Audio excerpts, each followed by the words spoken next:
to St. Augustine, and this thing comes up. Spirit puts something in my heart. Okay, I'm listening to the music and stuff like that. Music I haven't heard in forever. Okay, and as parents and grandparents, sometimes we get so worried, and we're afraid that our children or grandparents or our grandchildren, our children and our grandchildren are going to repeat our mistakes.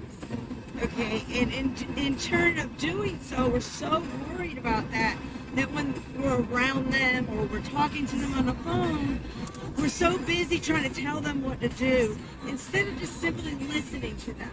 Parents, grandparents, they just want to be heard. It doesn't even matter if what they're thinking is wrong, if they've gone through is wrong. Okay, they just want to be heard.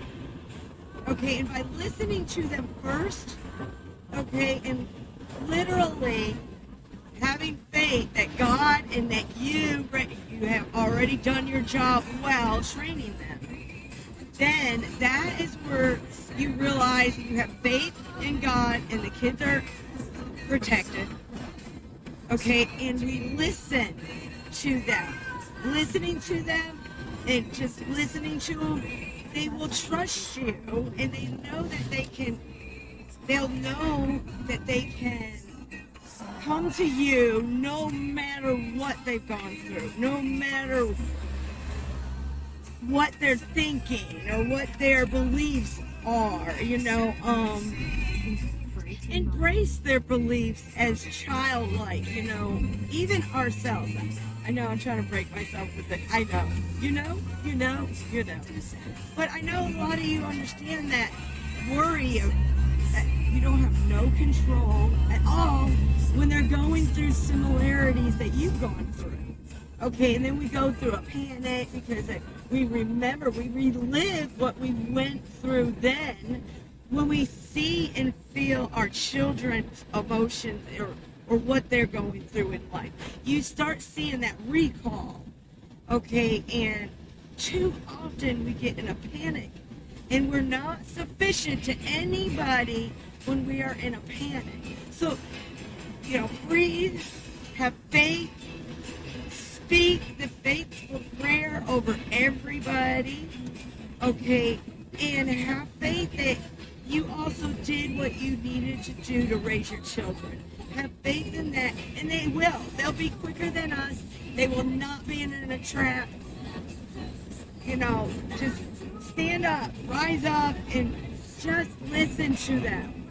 Because once a teenager or a child knows that you're just going to sit there, pretty much, you can say some things, but if we sit there and just listen to them without no judgment of what they've gone through or what they can learn from it, just them talking, going a little too fast, just by them talking and having someone they can trust to talk to, they will talk themselves into,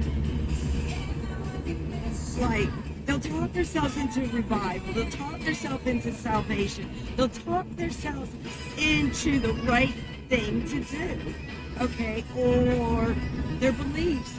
And once you pause for a while and listen to them, and you hand it up to God, later on, a message will come through when you're not even thinking about it, or you're not even thinking about the person, or you're talking about something else.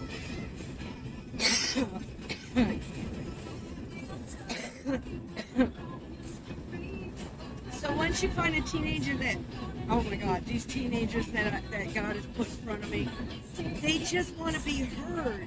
And when they realize that they're noticed, and it goes like this: once you realize that, or once they realize they're noticed, they'll start talking. Okay, and you talk to them a little bit, or I talk to them a little bit, and then they just spill their guts. Okay, and whether it's right or wrong, the way they're feeling, it doesn't matter. You